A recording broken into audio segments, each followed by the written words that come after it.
turning now to our speaker, whom I'm not sure if I've actually met you. I can't remember whether I met you at the Association for Baha'i Studies conference last year or not, but I've certainly seen you in various cases and had a very interesting exchange of emails with you over the last year or so. Layli Maparyan is the Catherine Stone Kaufman Executive Director of the Wellesley Centers for Women and Professor of Africana Studies at Wellesley College. She's known quite well for her scholarship in the area of womanism and is the author of two groundbreaking texts, and I've heard them referred to that by various people. One is called The Womanist Reader, which was published in 2006, and the other one, The Womanist Idea, published in 2012. She's also working on an additional book, as we were just chatting. She's particularly interested in adolescent development, social identities, including biracial, bi-ethnic identity, and the intersections of racial, ethnic, sexual, spiritual, religious, and gender identities, Black LGBTQ studies, hip-hop studies, and the history of psychology. So is there anything you're not interested in? It's really a marvelous example of a person with a very broad range of interests. And of course, these interests come together in producing some very interesting presentations. And we're very much looking forward to hearing your presentation today. So Layli, welcome to the Wilmot Institute's Web Talks, and we'll now turn it over to you so that we will hear your presentation. Thank you very much. Thank you. All right. Well, good afternoon, everyone. While we're switching screens, I just want to say thank you to Rob for inviting me to be a part of this. This is actually my very first web talk or my very first any kind of talk for the Wilmot Institute, but I've been an admirer of the project for so many years, and it really is filling a void in the higher ed landscape that isn't being filled anywhere else. So it's truly an honor and a privilege to be here. As Rob mentioned, the talk that I'm giving today is actually based on some work that I started talking about at the Association for Baha'i Studies conference last summer in Ottawa, Canada. And it's based on some topics that I've been thinking about in my own work. For those who have known that I'm a scholar of womanism for many, many years, you may have known less about my interest in some of the topics within the Baha'i faith that overlap with the themes that I've explored in womanism. And in today's presentation, there's one that I really want to hone in on, and that is how womanism and the Baha'i faith can be in dialogue about eliminating racial prejudice, about eradicating racism, and about advancing racial harmony and racial justice in the world. So that is going to be the subject matter today. All right, so I want to, as a goal today, and I want to say this recognizing that there are people in the audience today from all over the world, some of whom are Baha'is and are familiar with the Baha'i faith, and some of whom are familiar with womanism but not the Baha'i faith, and perhaps even some people that aren't familiar with either. I'm going to give a roadmap for how we're going to go about this and try to bring everybody into a common conversation. My goal is really to give us a different way of thinking about the most challenging issue, which in the Baha'i faith refers to ending racial prejudice and racism and instituting racial accord and racial justice based on insights from womanism. And I put the qualifier African American womanism here because for people who've never heard of womanism before, they might not be aware of the connection to African American women and indeed to Africana women worldwide. But I'll be elaborating on that as we go on, and I'll generally just use the term womanism since that's the term that's used by people who affiliate with it. So the roadmap for today, this is really a three-part presentation. The first part is I'm going to review the text on the most challenging issue that was penned by Shoghi Effendi in 1938 in a letter to the Baha'is of North America, of the United States and Canada, through a close reading strategy. So we're going to go through many passages from that together. And then I'm going to shift gears to provide an overview of womanism, and within womanism to hone in on African cosmology, including the key concepts of spirituality, community, and ecology that really undergird womanist thinking and womanist approaches to social change. And then I want to put the two in dialogue by exploring the implications for eliminating racial prejudice and eradicating racism. So that's what we can expect to do in these three parts today. So let's jump in on the most challenging issue. The most challenging issue is a section, as I mentioned, in a letter. I have this very old book that I got from my parents. The title of this book is The Advent of Divine Justice. You can see a copy of it there, or one of the many covers that it's had over the years on the screen here. But one of the most widely cited sections of this book is a section that Shoghi Effendi wrote to the Baha'i community in the United States and Canada in 1938 about our responsibility for eradicating racial prejudice. So I want to read this quote. He said, "As to racial prejudice, the corrosion of which for well nigh a century has bitten into the fiber and attacked the whole social structure of American society, it should be regarded as constituting the most vital and challenging issue confronting the Baha'i community at the present stage of its evolution." Now, for people who don't know as much about the Baha'i faith began, we date our history from 1844 and from Baha'u'llah's revelation in 1863. But you can understand that with this letter having been written in 1938, it was well within the first century of Baha'i history. And if we think about what was going on in the United States and around the world with regard to race and racism in the 1930s, here are just a few things to remember. First of all, we were in the heart of the Great Depression, and Jim Crow segregation was very much in effect during this era. We were also in the lead up to World War II during this period. Nazism was rising in Germany. And in the United States, organizations like the NAACP were active in civil rights and building a civil rights movement. So that gives you a sense of what conditions were like. People were struggling. Segregation was very much in place. And Shoghi Effendi was very aware, even though he was writing from Palestine at the time, which is where he was born. He was addressing a Baha'i community that was beginning to be established in the United States and Canada, as well as all around the world. So this is a picture of Shoghi Effendi to give you a sense of who was doing this writing. He continues in this passage, "The ceaseless exertions which this issue of paramount importance calls for, the sacrifices it must impose, the care and vigilance it demands, the moral courage and fortitude it requires, the tact and sympathy it necessitates, invest this problem, which the American believers are still far from having satisfactorily resolved, with an urgency and importance that cannot be overestimated." And in fact, in this book, he identifies racial prejudice and racism as one of the three most problematic aspects of North American culture, the other two being materialism and nationalism, the things that were impeding sort of the progress, the social progress and the spiritual development of life in North America. And so he's suggesting here that there are few issues more important, and that we have to really put our whole selves. He says we have to sacrifice, we have care and vigilance, moral courage, fortitude, tact, sympathy, etc. He's saying these are the attributes we need to move this issue along. He continues, he says, white and Negro, and again, at the time he was writing, Negro was actually a progressive word to use to refer to the African American community. White and Negro, high and low, young and old, whether newly converted to the faith or not, all who stand identified with it must participate in and lend their assistance, each according to his or her capacity, experience, and opportunities, to the common task of fulfilling the instructions, realizing the hopes, and following the example of Abdu'l-Baha. Now, in the Baha'i faith, Abdu'l-Baha was the exemplar of all of Baha'u'llah's teachings and the person that the growing worldwide Baha'i community turned to understand how to execute the Baha'i faith in these early days. And you see here a picture of Abdu'l-Baha when he visited the United States in 1912. He was here for just under a year. This picture shows a group that he met with in Brooklyn. And you see that it's an integrated group. Now, this would have been in 1912 when Jim Crow segregation was even in stronger effect, and you can imagine what race relations were like.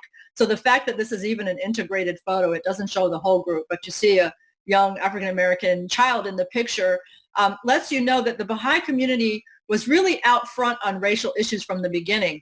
And in fact, there are cases of letters of people in the Baha'i community in the United States writing to Abdu'l-Baha saying, racial segregation is the law of the land where we live. We can be prosecuted, put in jail, arrested for having interracial gatherings. What do you want us to do? And he basically wrote back and said, figure it out. Baha'u'llah says we've got to integrate humanity and elevate the oneness of humanity. Racial prejudice isn't consistent with that, so you've got to find ways. So the American Baha'i community was actually very ingenious in the ways in which it worked towards the ability to have integrated meetings and to, in other ways, fight against racial prejudice and for racial amity in the United States. But to get back to Shoghi Effendi's text, he writes in 1938, whether colored or non-colored, neither race has the right or can conscientiously claim to be regarded as absolved from such an obligation, as having realized such hopes or having faithfully followed such an example. So what he was basically saying was that, we can't put the solution of racial problems off onto one race or the other. It's not solely for the white people to solve. It's not solely for the black people to solve. All groups have to come together and solve it, and each have unique contributions to the solution of the issues. Further along in that passage, he said, a long and thorny road beset with pitfalls still remains untraveled, both by the white and the Negro exponents of the redeeming faith of Baha'u'llah. On the distance they cover and the manner in which they travel that road must depend, to an extent which few among them can imagine, the operation of those intangible influences which are indispensable to the spiritual triumph of the American believers and the material success of their newly launched enterprise. So what he's talking about here is the fact that even though he's giving this broad encouragement in 1938, he's looking into the future and saying, we have such a long way to go. It's not going to be easy. I understand that. This is not a utopian situation I'm putting here. It's going to be hard. But at the same time, recognize that there are spiritual forces aiding and guiding this process. Baha'is understand that that in this era of human history, that overcoming racism is one of the accomplishments that we must and will achieve. And so the idea is that we have to work towards it, but we're also being aided from the divine realm. And I put this photo here that was one that was taken from the Farm Security Administration by a photographer named Carl Meidens around 1935 to show what conditions were like at the time that this letter was written and how a lot of people were living and, what was really being asked of people. So returning to Abdu'l-Baha's example, Shoghi Effendi further illuminated it by saying, let them, meaning the Baha'is of North America, call to mind fearlessly and determinedly the example and conduct of Abdu'l-Baha while in their midst. Let them remember his courage, his genuine love, his informal and indiscriminating fellowship, his contempt for and impatience of criticism, tempered by his tact and wisdom. Let them revive and perpetuate the memory of those unforgettable and historic episodes and occasions on which he so strikingly demonstrated his keen sense of justice, his spontaneous sympathy for the downtrodden, his ever-abiding sense of the oneness of the human race, his overflowing love for its members, and his displeasure with those who dared to flout his wishes, to deride his methods, to challenge his principles, or to nullify his acts. Now, some of what Shoghi Effendi is referring to here is events that happened when Abdu'l-Baha visited America in 1912. And I can give you a few examples that highlight what he faced, what he did, and how he was trying to, by example, show American Baha'is and America more broadly, not just the Baha'is, everywhere he traveled, how we could move the needle on racial affairs.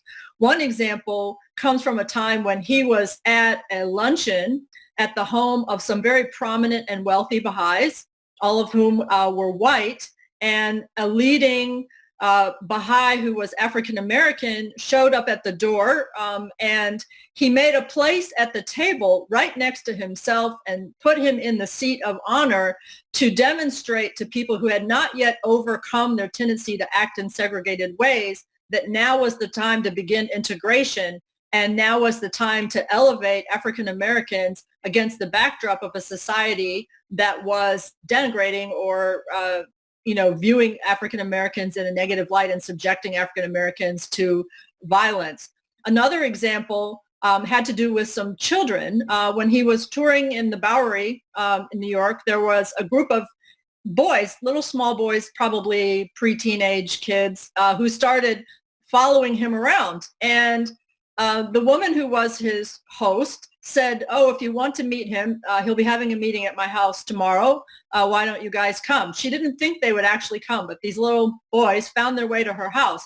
And when they started filing into her house to meet Abdu'l-Baha, there was one African-American boy in this crowd of boys, and he sort of hung back at the door, unsure that he would be welcomed into this home for this event, even though he was with the crowd of boys. And Abdu'l-Baha was shaking all the kids' hands and, putting a hand on his shoulder and so on. But he walked up to this African-American boy. He put a hand on his shoulder and he told him that he was a black rose. And he put a rose up next to him and said, to the other kids, basically, this is a person of great worth. This is a person who is precious in my sight. And, the tale of that story, the way it was recorded, says that little fellow beamed so greatly, like he'd never been given that message about his own nobility in that way before. And, it stuck with him. So it just goes to show that Abdu'l-Baha, in both ways, large and small, was about bringing to America the message of racial harmony and racial accord against the backdrop of the very virulent racism at the time. He also spoke at historically black colleges and universities while he was here. He spoke to notable black intellectuals, in addition to all the other things that he was doing. So when Shoghi Effendi is referring to this in his passage on the most challenging issue, he's talking about some very specific acts, not just general principles. So to continue, Shoghi Effendi also says that in this passage, to discriminate against any race on the ground of its being socially backward, politically immature, and numerically in a minority is a flagrant violation of the spirit that animates the faith of Baha'u'llah. And he continues, if any discrimination is at all to be tolerated, it should be a discrimination not against, but rather in favor of the minority, be it racial or otherwise. So Shoghi Effendi here is alluding to the fact that a lot of people were using these kinds of justifications to try to make a case for why racism or racial prejudice or racial separation were defensible. They would say, well, some group is socially backward or politically immature, or there's only a few of them, so why should we worry? And Shoghi Effendi said, no, that's completely unacceptable point of view. Everyone is equal. Everyone is part of the oneness of humanity. We can make no exceptions. And regarding the second quote there, in the Baha'i faith, this principle of discriminating in favor of minorities even influences Baha'i elections in for our spiritual assemblies, because we have a principle that if two people get an equal number of votes and one of them belongs to any kind of minority group, whether it's a woman who's a minority because of sexism or people of various racial and ethnic or cultural minorities, that automatically that person wins the election, because we are working towards making sure that there's social equality in the backdrop of a lack of it aforetime. So Shoghi Effendi gives a specific injunction to Baha'is in his passage on the most challenging issue. He says, unlike the nations and peoples of the earth, be they of the East or the West, democratic or authoritarian, communist or capitalist, whether belonging to the old world or the new, who either ignore, trample upon, or extirpate the racial, religious, or political minorities within the sphere of their jurisdiction, every organized community enlisted under the banner of Baha'u'llah should feel it to be its first and inescapable obligation to nurture, encourage, and safeguard every minority belonging to any faith, race, class, or nation within it. So what Shoghi Effendi is basically saying here is that even though the rest of the world is continuing to exercise racial, religious, and political prejudice and violence, the Baha'is have the responsibility in whatever communities they live in to nurture, encourage, and safeguard every type of minority, regardless of what type they are. So that's a form of action that's taken very seriously by Baha'i communities all over the world. Now, in the passage on the most challenging issue, Shoghi Effendi goes so far as to give specific instructions to white people and black people about how they can contribute to the solving of the racial issue. So I want to share his passages to the respective groups.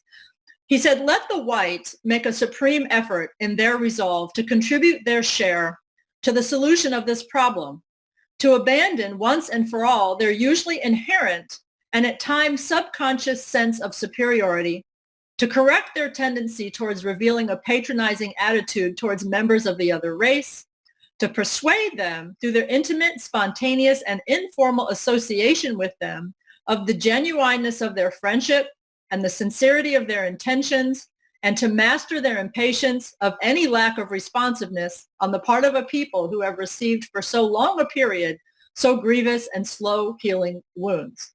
So to summarize this, Shoghi Effendi is saying, white people, work on yourselves and recognize what you're bringing that's interfering with your efforts on racial harmony. And today these things don't seem at all unusual because we have well-developed discourses about things like, white supremacy, or about patronizing attitudes, or about unconscious bias. But in 1938, we didn't have that language. So in 1938, this was really forward thinking. But yet it still applies today. And it also says, if Black people give you the cold shoulder and aren't ready to interact, don't give up, because they've had such grievous and slow healing wounds for such a long time that you shouldn't expect people to feel great overnight. So now let's take a look at the instructions that he gave to the Black community. He says, let the Negroes, through a corresponding effort on their part, show by every means in their power the warmth of their response, their readiness to forget the past, and their ability to wipe out every trace of suspicion that may still linger in their hearts and minds. Now, this too is a tall order, and I can say that having talked about this passage in many, many audiences over many, many years, that this one probably gets more discussion going than any other one, because the idea of readiness to forget the past and wiping out every trace of suspicion that may still linger in their hearts and minds is something that a lot of people don't feel ready for. And people also ask the question about, does that mean that we can't still, focus on overcoming forms of racism that still exist systemically and so on? And so the answer is a both and, that we can do both things. But there's definitely an injunction here to check in with how our emotions relate to our ability to engage racial amity work and racial justice work, and to do that inner work that makes us genuinely able to meet other people as fellow noble human beings. So he then gives instructions to both groups, and hold on. And my screen, my pictures are blocking the quote, so I can't read the whole thing. Let's see. Let me find it in the book. Let neither of them think that they can wait confidently for the solution of this so vast a problem. Let neither think that they can wait confidently for the solution of this problem until the initiative has been taken and the favorable circumstances created by agencies that stand outside the orbit of their faith. Let neither think that anything short of genuine love, extreme patience, true humility, consummate tact, sound initiative, mature wisdom, and deliberate, persistent, and prayerful effort can succeed in blotting out the stain which this patent evil has left on the fair name of their common country. So I think this quote is something that if I had another hour, I could just break down this set of suggestions alone, because the fact that we're being asked to have not just any love, but genuine love, not just patience, but extreme patience, not just humility, but true humility, not just tact, but consummate tact, not just any kind of initiative, but sound initiative, mature wisdom, and deliberate, persistent, and prayerful effort. If we actually did all of those things, we probably would make great headway. And those approaches are things that as Baha'is, we try to evolve in our community's work on the issues related to the most challenging issue. So let me summarize this section before we move on to the next one. Because even though I've only presented extracts from the most challenging issue, which is, again, just a section in the advent of divine justice, these are the points that I think should be readily apparent as we move on. First, racial prejudice is one of the most corrosive elements in human society. And when you use the word corrosive, it's not just bad. It's actually something that causes deterioration. It causes breakdown. It's impossible for us to meet and form the kind of society that we envision so long as it exists. Second, the responsibility to eliminate it for once and for all falls on all parties. No one can say it's someone else's responsibility. We all have to say it's mine and yours. It's all of our responsibility together. Also, Baha'is must exercise leadership following Abdu'l-Baha's example in every setting in which they live and work. And notably, the fourth point is that Abdu'l-Baha's example, as I've pointed out, has attributes that distinguish it from prevailing theories about how to end racism. So, when we think about how people typically talk about anti-racism or, the racial justice struggle and all these things, there are different understandings about how to go about it within Abdu'l-Baha's example that Baha'is are exhorted to follow and other people can also examine and think about. All right, so now I want to shift gears entirely and open up another body of work, which is about womanism, what it is and what we can learn from it.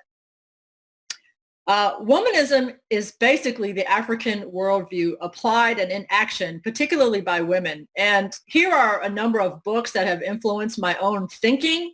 In case you want to read more about womanism yourself, these are some of the books that have shaped my thought. There are others that I'll show you throughout. So womanism offers a social practice developed by Black, and by Black I mean African descended women worldwide, based on African cosmology and culture, inflected by historical experiences and geography, and offered to all humanity as a gift in these urgent times. And I make a point of saying that womanism is offered by Africana women to all humanity because a lot of times when people talk about womanism, they talk about it as though it is only about Black women's issues and only for Black women. But actually, womanism is a set of understandings that's developed by Black women about everything and for everybody. So I want to make sure that that's crystal clear, that we're not just talking about something, even though it's authored by Black women originally, that it's only about, by, or for Black women. Black women have wisdom for the world, and that is the essence of womanism. So womanism has a triad of concerns, or a way that it understands the universe, that I've encapsulated in this graphic. There are three arenas with which womanists are always concerned at all times. One is the relationships amongst humans. So for example, when we're trying to end racism, we're trying to end a system of how different human beings relate to each other in an unequal and sometimes violent way. And we're trying to restore it in a direction of people being equal and having justice and being loving toward each other and so on. So that's the human-human dimension. There's also human and nature relationships. We talk less about these when we're talking about social justice, although with the growth of the environmental movement, we're talking about nature more and more.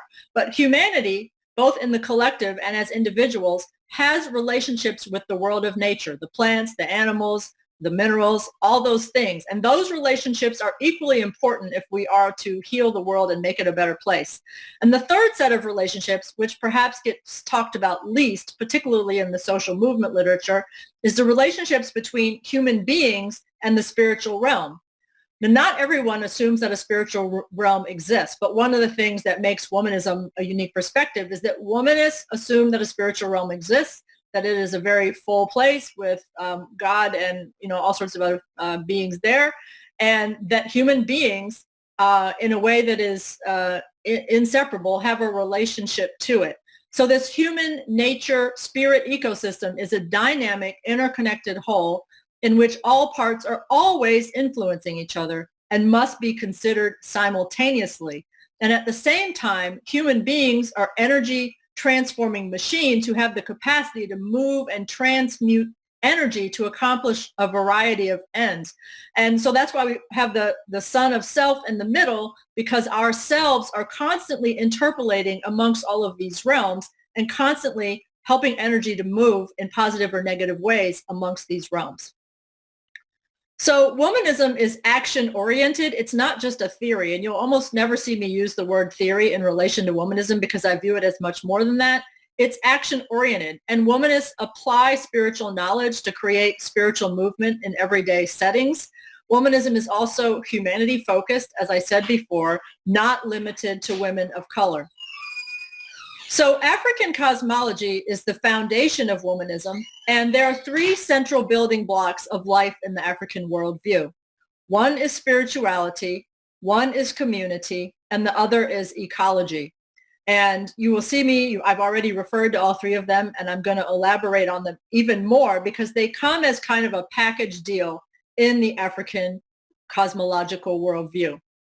For people that want to read more about African worldview, here are some books that were influential to me personally.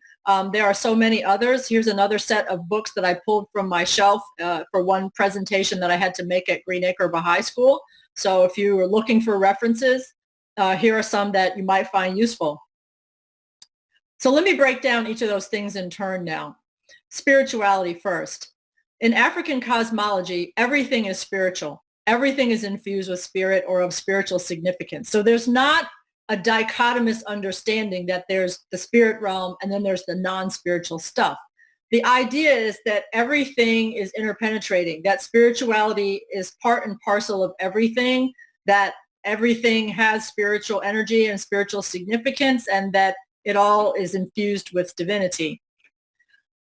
Community has to do with kinship as the fundamental organizing principle of human life, from family to community, from humanity to the cosmos. So I love this picture of people having a neighborhood block party because it kind of encapsulates this notion of kinship, that all different kinds of people, some are who are related by blood, some are related by geography, some are related by friendship, you know, all different kinds of ways that people are interrelated, that, you know, that the world is just like a big neighborhood that we're all part of. So that notion of kinship is so fundamental in the African worldview and is of great value. And womanists in particular execute on this idea of community by always being the people that work to hold the community together, whether that community is the small community of the family, the larger community of the neighborhood or the tribe, or the larger community of a state or of humanity writ large. In African cosmology, there's this notion of ever-expanding community, and I just alluded to it. Many African cosmological accounts, including some in the books that I referred to earlier, acknowledge an ever-expanding circle of community and inclusion. So at the center of that circle is individuals or dyads, teams of two, whether it's, you know, a pair of husband and wife, or whether it's a mother and child, or whether it's friends, you know, whatever that dyad is, followed by one or more levels of family, tribe, nation, and culminating in all humanity, and then going beyond humanity to the larger cosmos in an interpenetrated whole in which the environmental aspects, the spiritual entities, and the human beings are all part of one large community. So that leads us to the concept of ecology. Humans form a community with all other beings, from animals, plants, and minerals to the forces of nature, the cosmos, and the spirit world. There's always this idea of an integrated, interpenetrating whole. The invisible realm is a very active and real realm in African cosmology and also in womanism. It's a very crowded and active place where there may be all kinds of beings that to human beings, we may or may not sense them.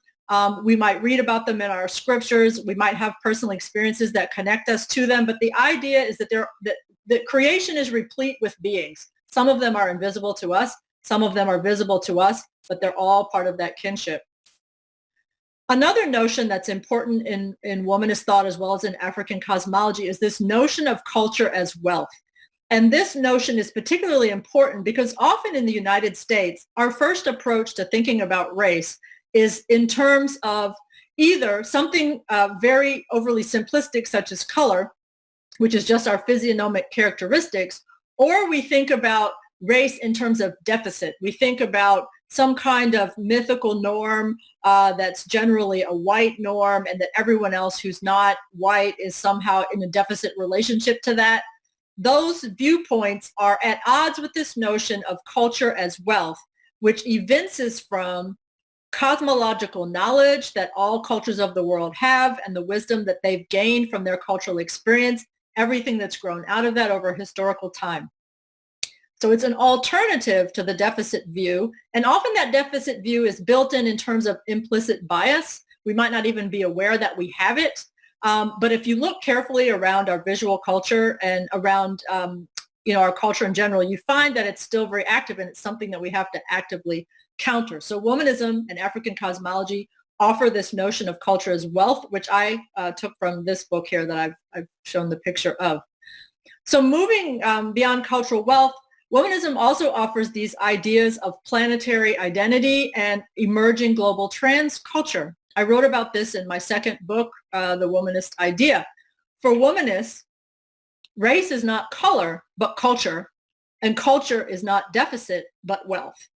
The emerging global trans culture is a global culture that is transcending but not overriding individual cultures in the face of globalization, the evolution of human consciousness, and increasing awareness of the oneness of humanity. So the idea is that it's not either or about our cultures. We can have planetary identity, and we can also have our individual cultures, and they enrich each other. They have a dynamic interrelationship. So this planetary identity is a new development in the history of humanity, and the time has come to recognize it and name it. So that's something that I've introduced in my own writings on womanism. A key womanist concept is spiritual activism. Spiritual activism is social or ecological transformational activity rooted in a spiritual belief system or a set of spiritual practices. They can be diverse. People have many different spiritual traditions, belief systems, and sets of practices that they align with. But if you understand that those belief systems and practices can make change in the world, then you are connected to spiritual activism. Basically, spiritual activism is putting spirituality to work for positive social and ecological change. And note here, social and ecological, meaning the target can be human relations, or it can be our relations with the environment as well. Womanist spiritual movement, which is an outgrowth of spiritual activism, means movement of consciousness, i.e. changing hearts and minds, particularly on a mass scale, in order to change the substrate of outward reality. Spiritual movement is the higher octave of social movement, which merely addresses outward conditions in the material realm. Without spiritual movement, social change isn't sustainable, because if we change the outer conditions, but we haven't changed the inner platform, then we will continue to reproduce the same problems over and again. But when we have spiritual movement, we're changing hearts and minds in a way that is sustainable, and it undergirds a new platform for a new pattern of life and a new system by which human beings can live and achieve the betterment of humanity. So now I'm going to turn to the last section, and this is the section that I hope will launch us into discussion. And this is rethinking the most challenging issue from a womanist and African cosmology perspective. I want to remind us something that I've already alluded to, which is there are at least three ways of thinking about race, but three which I've mentioned are color, culture, and cosmology. I want to take a cherished quote that Baha'is often use to talk about racial difference and how it relates to the oneness of humanity. However, I'm having the problem again that my visuals are blocking my quotes. So let me figure out if I can maybe resize this a bit and read it to you. Let me try. Hold on.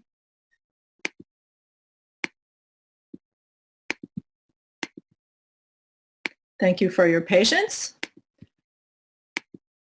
Okay, so this is a quote from Abdu'l-Baha. Consider the flowers of a garden. Though differing in kind, color, form, and shape, yet, inasmuch as they are refreshed by the waters of one spring, revived by the breath of one wind, invigorated by the rays of one sun, this diversity increaseth their charm and addeth unto their beauty. How unpleasing to the eye if all the flowers and plants, the leaves and blossoms, the fruit, the branches, and the trees of that garden were all of the same shape and color. Diversity of hues, form, and shape enricheth and adorneth the garden and heighteneth the effect thereof. In like manner, when diverse shades of thought, temperament, and character are brought together under the power and influence of one central agency, the beauty and glory of human perfection will be revealed and made manifest.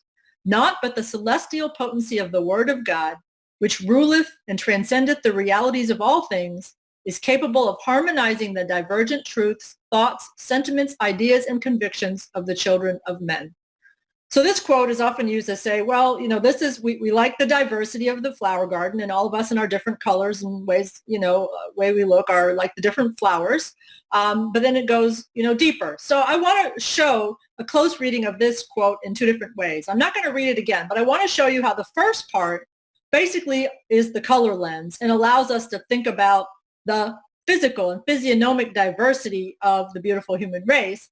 But that the second part of the quote is the culture and cosmology lens, because it is focusing on the diverse shades of thought, of temperament and character, and the idea that our different cultures also offer something very beautiful to the overall human race. They also contribute something to the robustness of the human race, and they give us many tools to use as we work for the betterment of the world. So as I see it, we have an opportunity to enrich our perspective on race by taking a deeper perspective on diverse shades of thought, temperament, and character, as well as the divergent thoughts, sentiments, ideas, and convictions of people, that is, the culture and the cosmology beyond the color. I also want to make this suggestion, and this is particularly for the Baha'i community, to truly understand Black people, that is, African-descended people anywhere in the world. We have to understand African cosmology as the framework for a collective way of being in the world that shapes all aspects of life and self, including everything Baha'i and including our approach to the most challenging issue. And I want to make a caveat here that I recognize the cultural diversity within African cultures around the world. There are different nations, there are different tribes, there are different ethnic groups, and there are different subgroups within the global Africana community.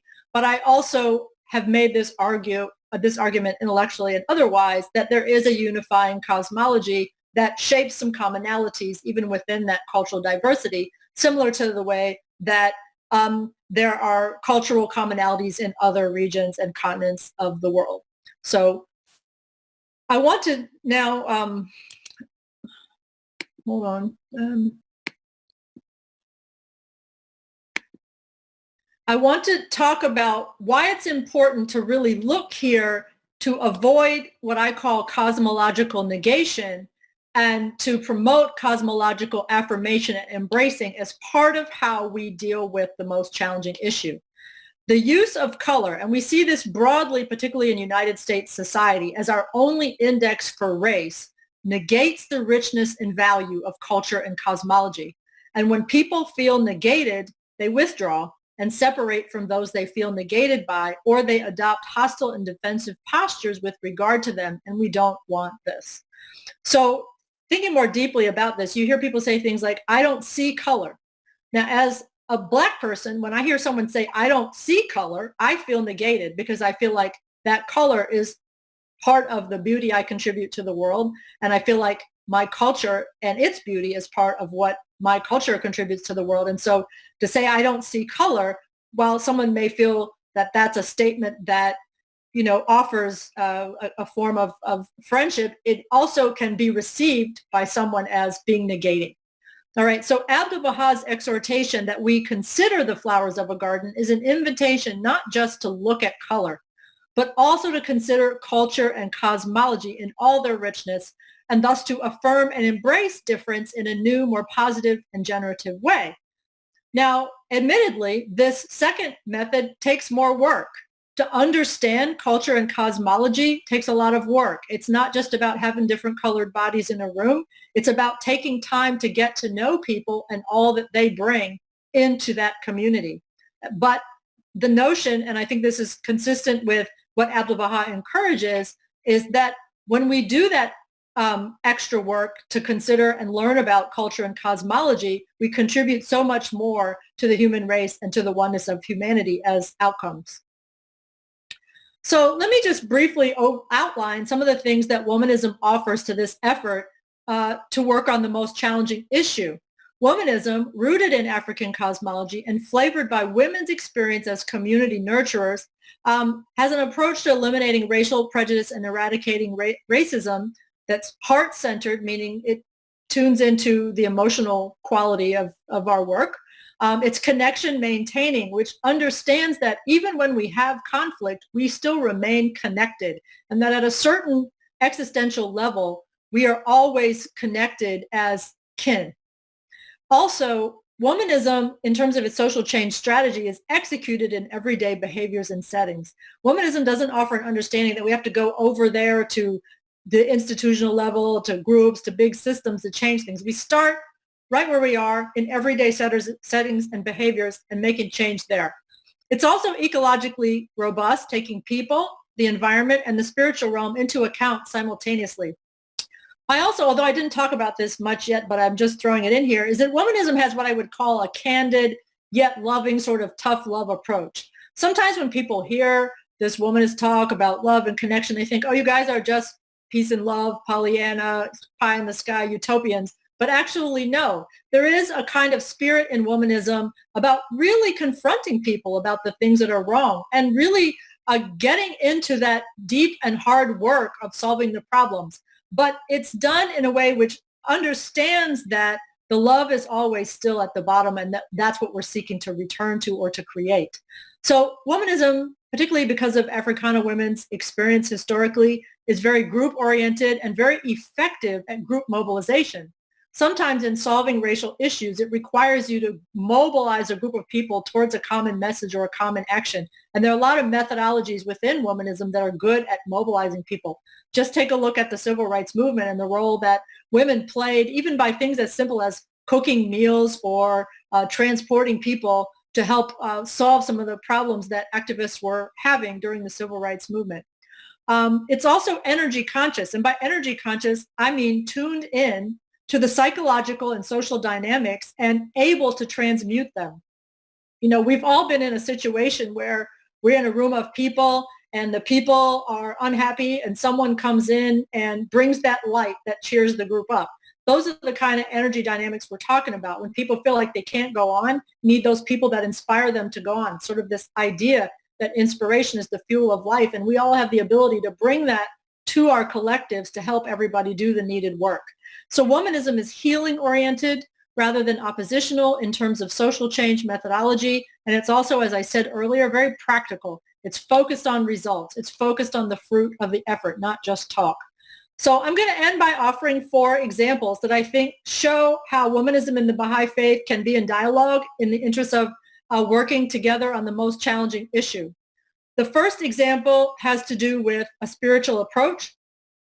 Womanism and the Baha'i faith both agree on the fundamentally spiritual nature of human beings.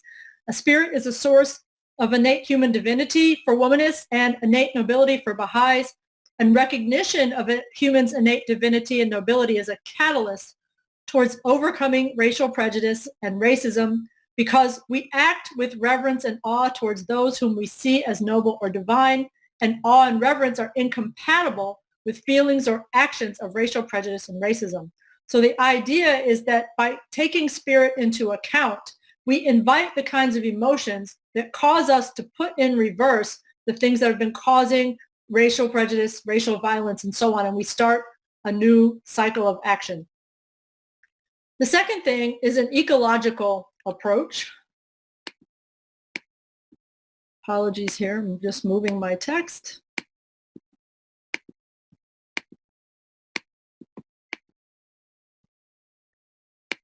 All right, so with regard to the ecological approach, womanists understand that the divine permeates all created things, human and non-human, and that all things emit a kind of energy into the world. And Baha'is emphasize the importance of creating a spiritual atmosphere that is conducive to sacredness and virtue. Both understand that the environment around people influences how people feel, think, and act. Thus, environmental interventions, not just social interventions, are needed to eliminate racial prejudice, eradicate racism, and promote racial amity, harmony, accord, and justice. So the questions then are, what do we need to remove from our environment, and what do we need to add to our environment to achieve this? So for example, images of violence all around us don't conduce us to reducing violence. So maybe we need to think about how to remove that. Images that show inequality or show people in less than noble lights may be contributing to the ongoing nature of racial prejudice and racial discrimination and racial violence. So what do we need to remove or add in terms of our environment to help sustain our efforts. The third thing is an invitational approach. Prevailing approaches to racial harmony and racial justice rely upon an oppositional model and bellicose metaphors such as struggle, fight, win, beat, that implicitly divide and polarize people at the same time as they strive towards peace, love, and justice. So I'm not questioning the aims here, but just the ends. These methods have a means-ends problem, actually questioning the means. That is, their means are inconsistent with their ends. Womanists and Baha'i share an approach to racial harmony and racial justice that could be characterized as invitational. That is, inviting people to amity, inviting people to their higher selves, inviting people to the recognition of other people's and even their own nobility, and inviting people to build a new world together. Peaceful, loving, and just means are thus consistent with the aims or ends of peace, love, and justice in human relationships and society at large. And my last example has to do with starting where you are. Womanists have a do-it-yourself or make a way out of no way ethos that insists that we can always start where we are, with what we have and who we're with, to make change. The Baha'i faith emphasizes the importance of starting social change processes with our immediate neighbors and those with whom we interact every day by thinking about how we can serve the needs of others, find spiritual solutions to social and economic problems, and build the new world everywhere we already are. Both approaches also emphasize the importance of doing the inner work and refining our own selves as a necessary prerequisite to contributing to the betterment of the world. So my final summary is this. Womanism brings much from Africana women's cultural wisdom and historical experience as community nurturers and maintainers to larger global conversations about human problem solving in the arena of race and elsewhere. The perspectives that womanism brings from and about Black people and Black culture can help deepen and accelerate the profound social problem solving that is called for in response to the most challenging issue identified by Shoghi Effendi. Baha'is and womanists in dialogue can mutually enrich one another's approaches to bringing about the elimination of racial prejudice, the eradication of racism, and the emergence of racial amity and racial justice. So I'm going to end here. I'm going to stop talking now. I'm going to turn it over to questions. Layli, thank you so much for a really fascinating presentation. And I remember some of this from your talk at ABS, and I really appreciated the 3 points of spirituality, ecology, and community that womanism emphasizes. And so while we're waiting for the questions come in, I thought I'd ask this question for you. Okay. Could you explain to the audience and to me the difference between womanism and feminism? Mm-hmm. That's probably the first question I always get whenever I talk about womanism.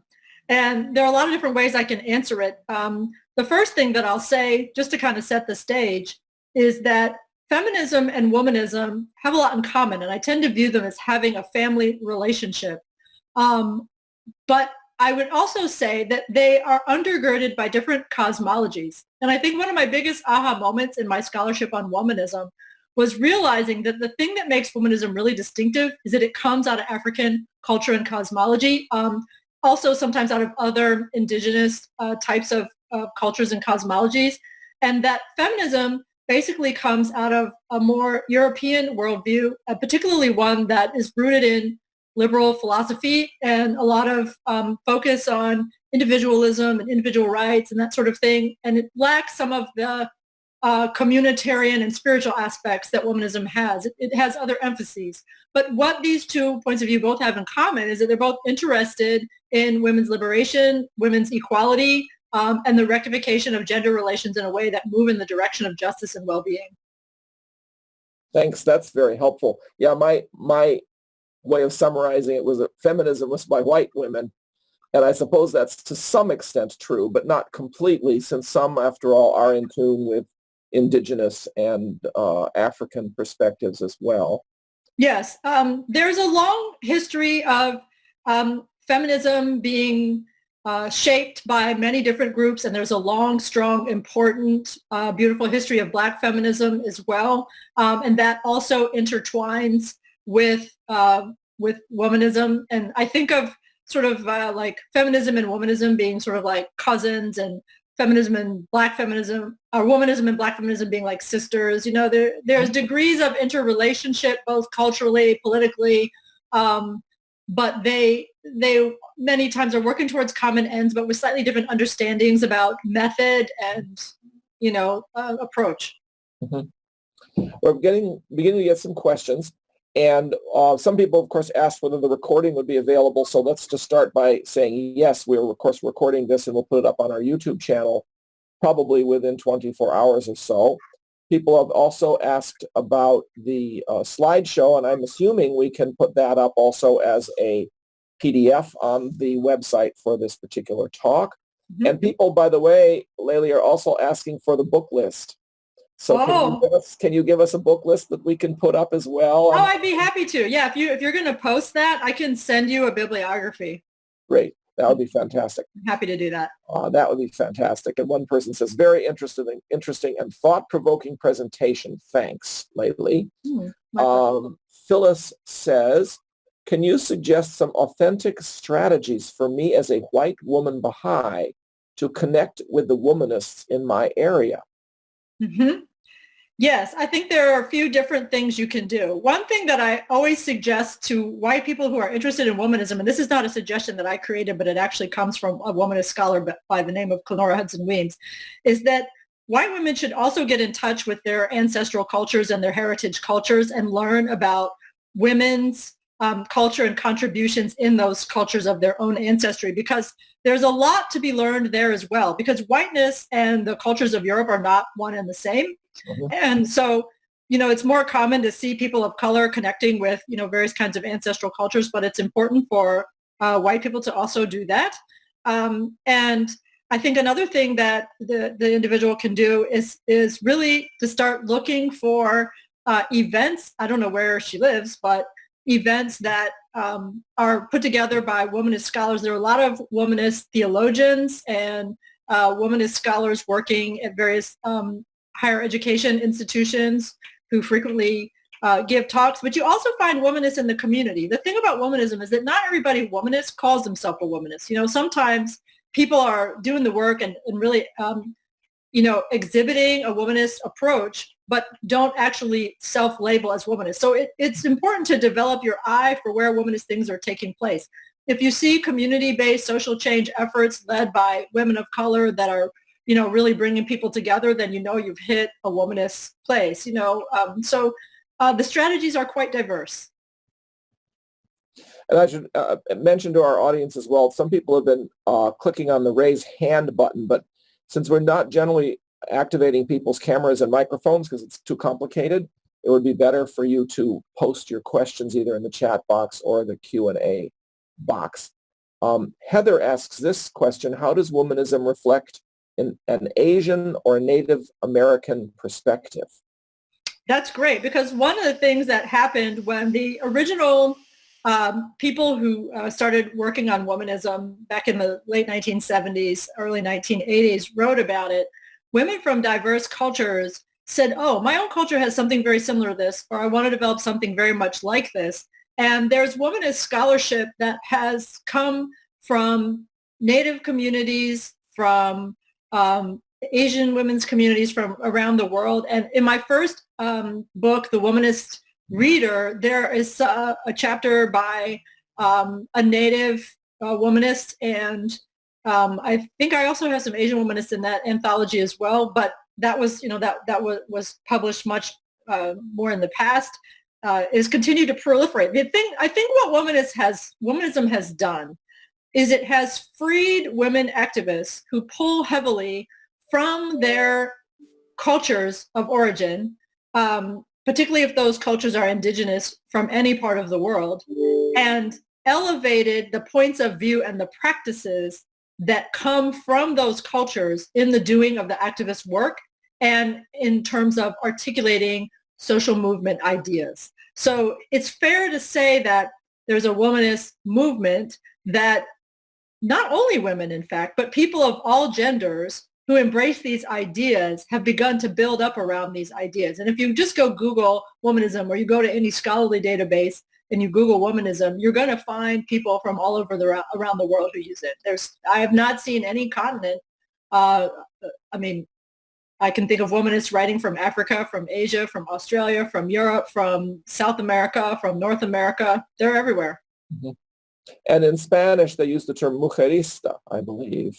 Yes, they do. Some women use that term in Spanish, and there's, I think, starting to be a little bit comparable word in Portuguese, and other people have developed other related kinds of terms from their own languages, and use of one's language is a big part of womanism, because womanism talks a lot about the power of the word and the power of naming things and the power of defining reality, and the idea that one of the most important social and ecological change actions that we can commit is the way we speak about things, the words that we use, the languages that we use, and the ideas that we put into circulation through language.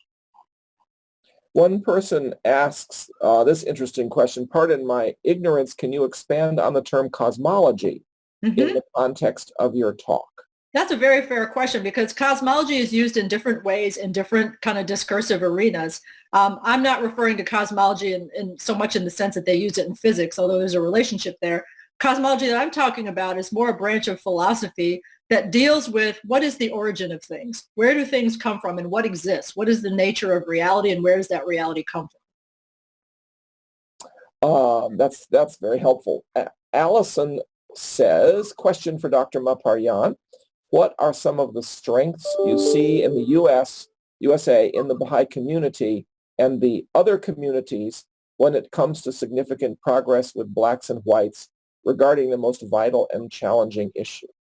Okay, that's a great question. One of the things that I see in the Baha'i community in North America with regard to dealing with the most challenging issue is, first of all, I would say a very universal recognition that it's an all hands on deck affair.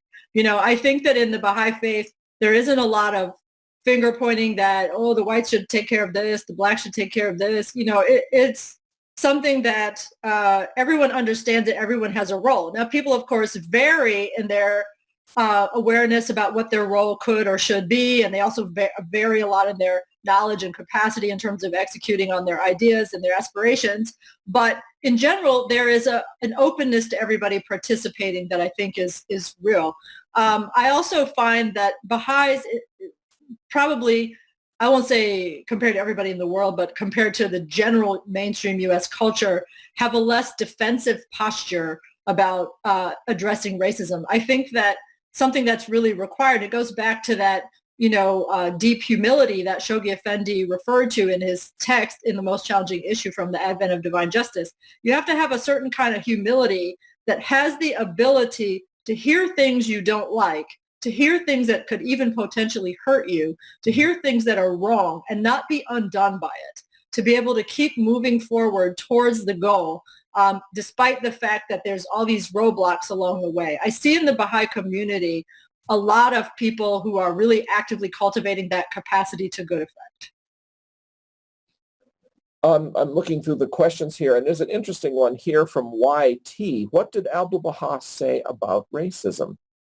Abdu'l-Baha said a number of things about racism, although he typically didn't use the word racism, but he did talk about race relations. He did really talk a lot about racial amity. But, as much as he talked, particularly in his lectures, about racial amity, he also had a set of quotes about how if we didn't deal with racism, blood would run in the streets. I mean, he basically said, on the one hand, here is the good goal that you can achieve, and failure to act will result in this very problematic situation. And I think sometimes when I look around me today, I say, well, here's what failure to act looks like. We've tried to do a number of things. We've made progress in fits and starts, but we've also had a lot of setbacks. And we've witnessed some really horrible periods over the last 100 to 150 years in race relations. And we're in a pretty bad one right now. So, I think that Abdu'l-Baha was pretty accurate. He understood that there's a good thing we can achieve if we work on it in XYZ ways. And if we don't make the effort, we are going to really suffer. Yeah. There's also an interesting talk Abdu'l-Baha gave that's in Promulgation of Universal Peace, where he gives advice to whites and advice to blacks that's very similar to the advice Shoghi Effendi gives in Advent of Divine Justice. It almost sounds like Shoghi Effendi was elaborating upon the points that Abdu'l-Baha made there in Promulgation. And this is a talk of either May or June of 1912, right after he was in Chicago and then in Washington and came back to the New York area. So it's mid-May maybe or June, something like that. And that one really struck me. One person, S.A., says, I think as a Baha'i, we have to learn together how to respect each other's backgrounds. And we can do that with sharing why we think and act this way and let others around us know our culture and try to convert to Baha'u'llah's culture. I think we have to remove predicting about each other's feelings. Like, I know my word will not hurt anyone. Instead, we have to open our eyes and use the Baha'i writings that it is 100, that will 100% touch everyone's heart. Yeah, I think that's a good point in the sense that we do have to utilize the Baha'i writings. And I think that when we, the Baha'i writings tend to have a very elevating effect, and they sort of pitch our souls and our behaviors in a good direction.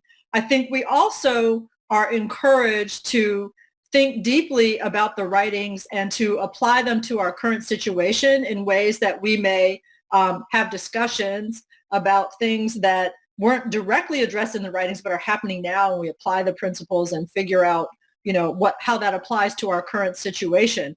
I think also that one way that Baha'is can better get to know each other is to ask questions about the ways in which they're being kind of culturally uniform or culturally centric. So for example, I've read a lot of things where people talk about the Baha'i feast and how Baha'i feasts tend to be dominated by either the culture of the majority group in that community or by, the culture of the nation that they're in or whatever. But that when diverse Baha'is come in, they may have different ways of doing a Baha'i feast. And so, allowing communities to experiment with cultural ways of doing things is a way to help us learn, because people can share about their cultures in a context where people have a common platform but can still grow and expand.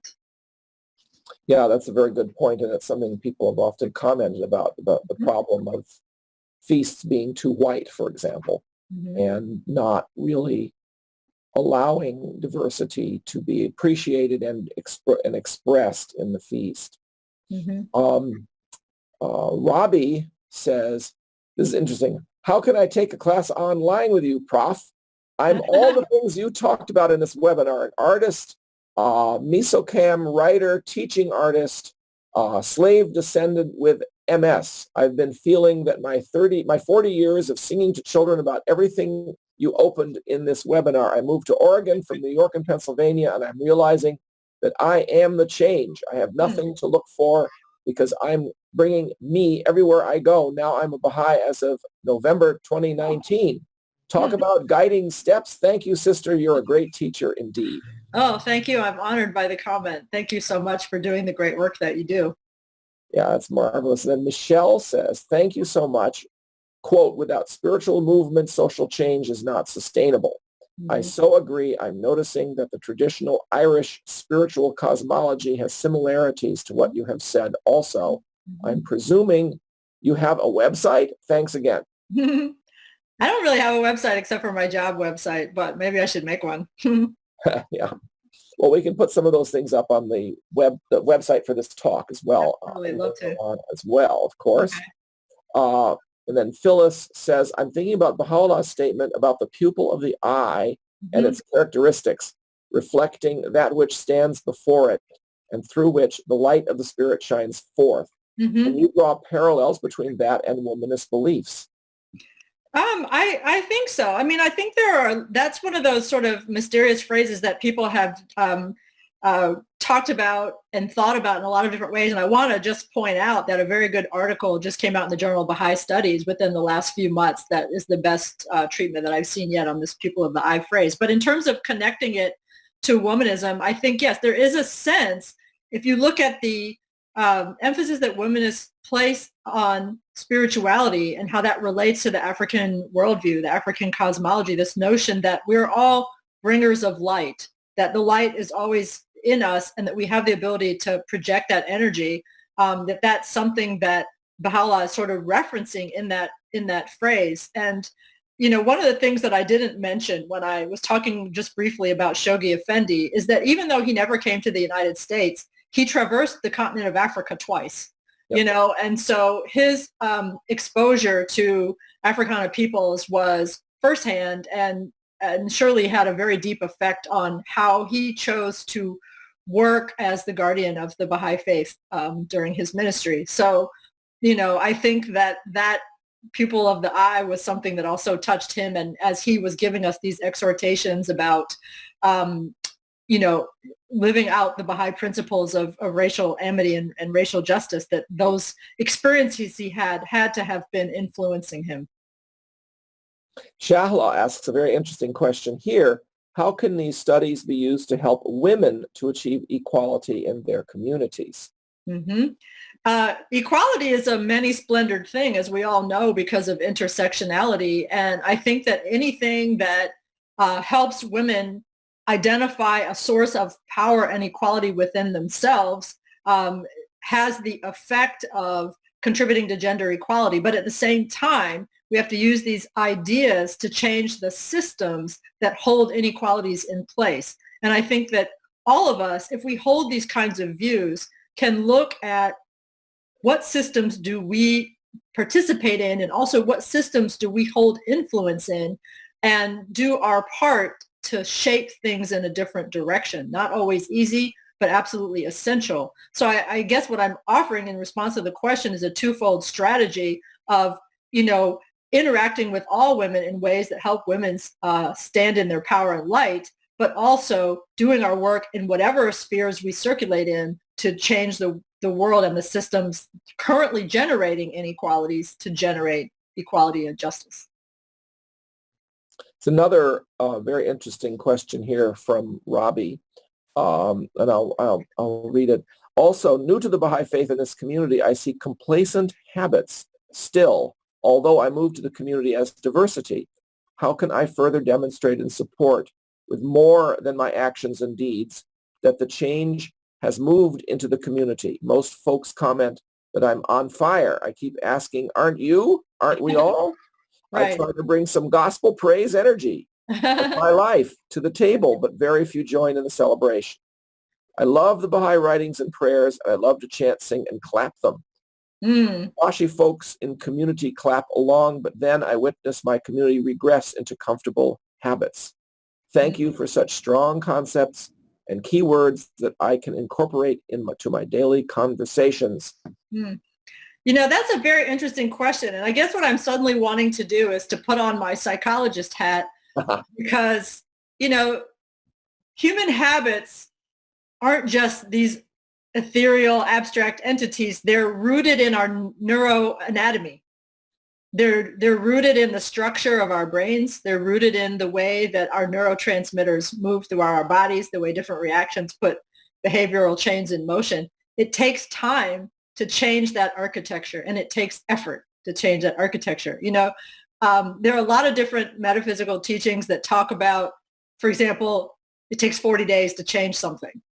So imagine doing what you do 40 times, 40 days in a row. After that, new habit is formed, new brain architecture is formed.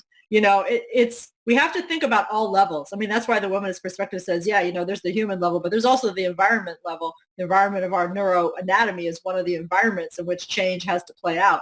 And we have to be conscious of how science helps us move the needle on some of these things. So yes, I love that old song that says it only takes a spark to get a fire going, and sort of one of those religious camp anthems. And the idea is that your energy is going to be a fire, and it is going to spread, but at the same time, you got to keep pushing it out. You got to keep that dial on high, and eventually you will see, the warmth and the energy grow up all around. Allison asks this very interesting question. She says she's a white woman. She says, question for the prof. I spent years trying to spread the good news about racial harmony by bringing it up with people of African descent. Now I see the need to share the good news with fellow whites. Do you have any suggestions? There are so many people to reach.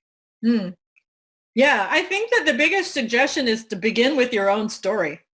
You know, most people like stories and find stories engaging. And if you talk about your own journey about racial understandings, racial amity, racial accord, racial justice, and you talk about not only your own story, but even your struggles at a very granular level and how you worked them out, you know, and you bring people in that way, I think that it's very likely to breed connection and breed rethinking and success in the efforts. Because it's true that I think right now, a lot of people would agree that the most important racial justice work that white people can do, besides the work within themselves, is work with other white people.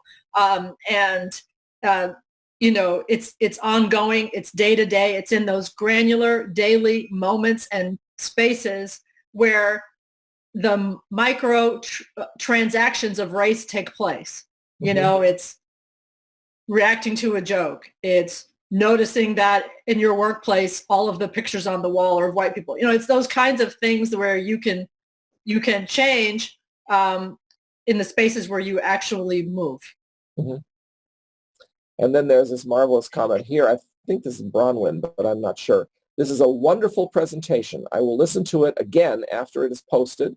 We have been creating friendships with our mostly Congolese community, and it has been a joy.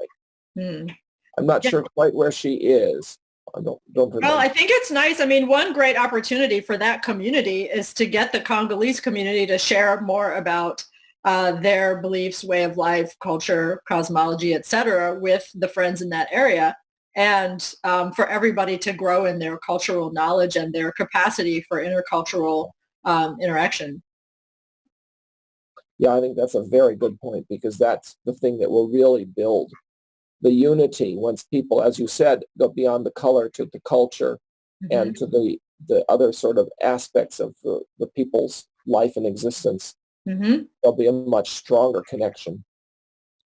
Sometimes the things that are most different and educative about cultures are the things that are almost nearly invisible, you know, and it takes a lot of work to get to the point where you can even discern what some of the different understandings are that people are working with. And it's so rich to learn from other cultures about their completely different understandings about being in the world. And frequently the stories that they can tell from those perspectives really will touch the heart, and one will have a whole new view of the world oneself. Yep.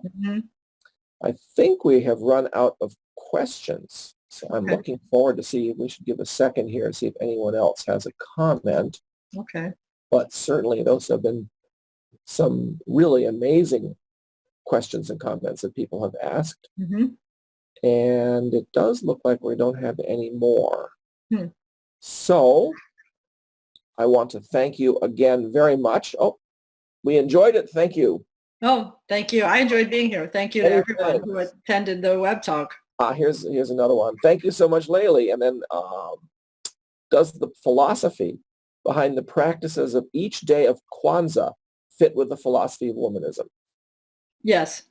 It also comes out of African cosmology and African culture. So it does, for the most part, yes. That makes sense, of course. And let's see, I think that's pretty much everything.